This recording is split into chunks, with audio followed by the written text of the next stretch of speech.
of the super welterweight championship of the world, Floyd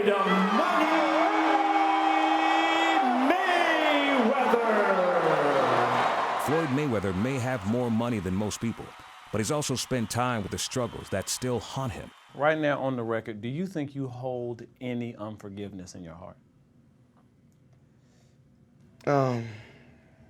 It's a lot of things that I think about, every day. The more thing, I feel like, when you bend over backwards for people and you give them 100%, you can't expect 100% back from it, but at least expect 90%. I'm expecting 90% because most of the world is full of bull crap. That's your perception? That's my perception, absolutely. Most of the world's full of bull crap? Yes. I mean, I honestly feel that. How do you feel? We just switched up the show. Now I'm interviewing him. Where I'm going with this is because I could tell that there's unforgiveness in your heart. I can tell. Of course. Yeah. Of course, because I've been burnt. When you've been burned by people, of course. But I've been burned too, Floyd. I mean, to what? I mean, it's to different levels. I'm saying, far as being burnt by people to different levels. Okay. I mean, it's more like when you're put in a position where you make sure if you was because there's a difference between an employee and someone that may work for you that you build a friendship with. Mm-hmm. Is our friendship based upon my money, or is it based upon the actual friendship? The actual friendship that's from the heart. Mm-hmm. And here's what I say, because here's one of the things I found. Because you have been extraordinarily blessed, again, like we just said, globally. Yes. Right? But one thing that is for sure, when you have unforgiveness, you fall out of line with the blessing. Now, let me clarify that. Go ahead. Let me clarify that.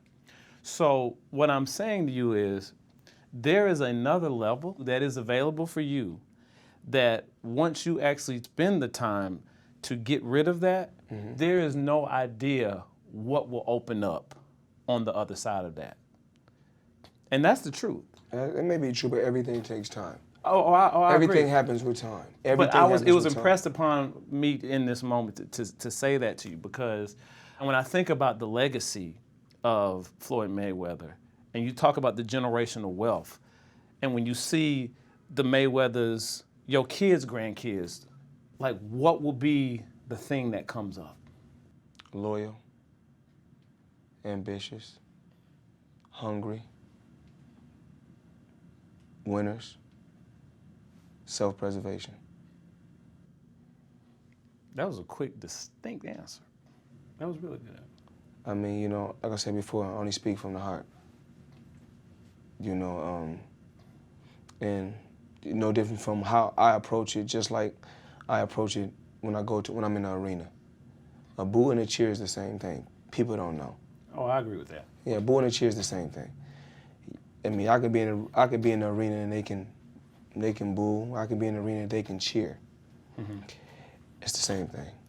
September, you have another fight. September 13th, yes. We have another big fight in May after that. So is it 3 more on this particular? Yeah, 3 more. 3 more? 3 more. So, and look, I see that smile. Yeah. So you know what I'm asking next. Yeah, and it's going to be time to pass the torch. You think? To another young champion. Wow. What would you do to silence the haters? Let them keep hating. Can't worry about that. Let them hate. I'm trying to get more haters, because then I know I'm doing my job. People. I got haters around me. I keep a lot of my enemies close. It's called subliminal hating. People that shake my hand every day, give me hugs, fly with me all over the world, is jealous because they want to be in my position. To whereas, it's not. Like I said before, find your talent, find your skill. Only thing I did, I found my talent, I found my skill, and I took it to that next level. That's what it was about. And I always believe in self-preservation. Yeah. Floyd has to please Floyd first before I can please anyone else. That's true. No, I definitely believe that you can't serve nobody else unless you got a full plate. Absolutely. On your plate. Once you stop growing physically, you got to continue to grow mentally. That's right. If not, then you're on a treadmill running in place. That's good. We want to think positive. Yeah. Always want to think positive. Remember, we just talked about becoming better. That's right. Well, Floyd, I appreciate this time, Thank you. man. Thank you so much Appreciate for being here. Ladies and gentlemen, this has been a wonderful, wonderful episode of Lift Every Voice. I'm just so thankful because it took a lot of hard work what this gentleman here has done. I'm thankful for him. I'm thankful that he every day is growing, becoming a better him. Continue to keep he and his family in prayer because, again, he is literally definitely not only one of our generation's greatest sports athletes, but arguably the world's. Y'all have a good one. Thanks very much. Thanks, fam.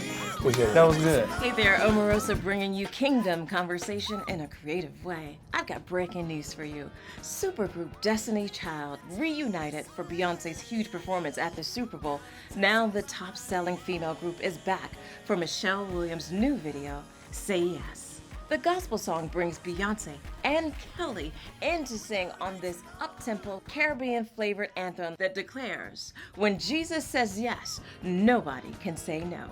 And apparently, these group mates just couldn't pass up the opportunity to get back together and bless the world with this great new video and Michelle's new single. That's been Church Announcements with your girl, Omarosa. Be blessed.